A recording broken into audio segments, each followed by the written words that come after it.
Welcome to 99 TV. నేను అఖిల. ఇక details చూస్తే కాంగ్రెస్ పార్టీకి కౌంట్ డౌన్ స్టార్ట్ అయిందని బీఆర్ఎస్ వర్కింగ్ ప్రెసిడెంట్ కేటీఆర్ అన్నారు. ప్రతి గ్రామంలో కాంగ్రెస్ నేతలను ప్రజలు ప్రశ్నిస్తారని చెప్పారు. కాంగ్రెస్ది ప్రజాపాలన కాదు, రైతు వ్యతిరేక పాలన అన్నారు. ఇది కపట కాంగ్రెస్ మార్కు మోసమని, ప్రతి గింజకు బోనస్ అని ఇప్పుడు సన్నవడ్లకే అంటారని మండిపడ్డారు.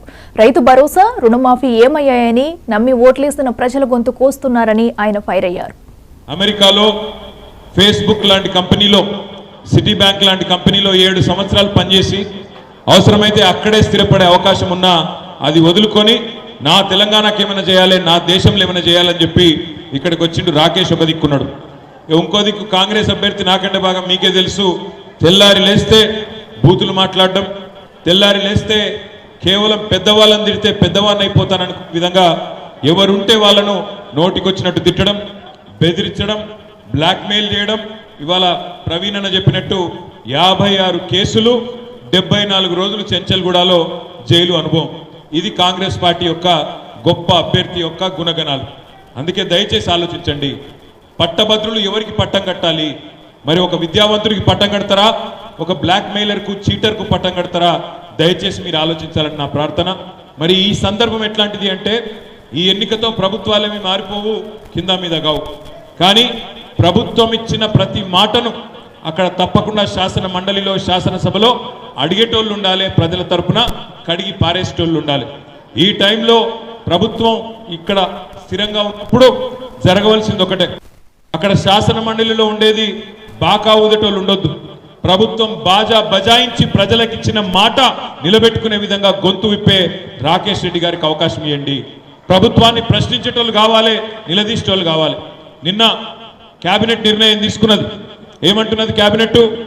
మేము గతంలో క్వింటాలు వడ్లకు క్వింటాల్కు 500 బోనస్ ఇస్తామని చెప్పినాం, కానీ ఈరోజు సన్న వడ్లకు మాత్రమే ఇస్తామని చెప్పి సన్నాయి నొక్కులు నొక్కుతున్నారు కాంగ్రెస్ ప్రభుత్వంలో ఉండే మంత్రులు, పెద్దలు.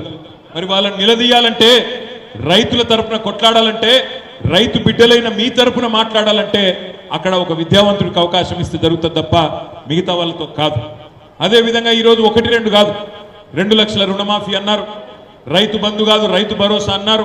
చెప్పుకుంటూ పోతే 420 హామీలు, 6 గ్యారెంటీలు. అయినా ప్రభుత్వం సిగ్గు లేకుండా మాట్లాడుతున్నది. 6 గ్యారెంటీల్లో 5 అయిపోయినాయి, మిగతా ఏమీ అవసరం లేదు అన్నట్టుగానే మాట్లాడే ప్రయత్నం చేస్తూ ఉన్నది. మరి మీరు ప్రతిపక్షంగా ఉన్న మాకు బలమిస్తే, ప్రతిపక్షంలో ఉన్న మాకు మీరు గట్టిగా ఈ ఎన్నికల్లో ఆశీర్వాదం ఇస్తే ప్రభుత్వాన్ని నిలదీసే అవకాశం మాకుంటుంది. దయచేసి ఆలోచించండి.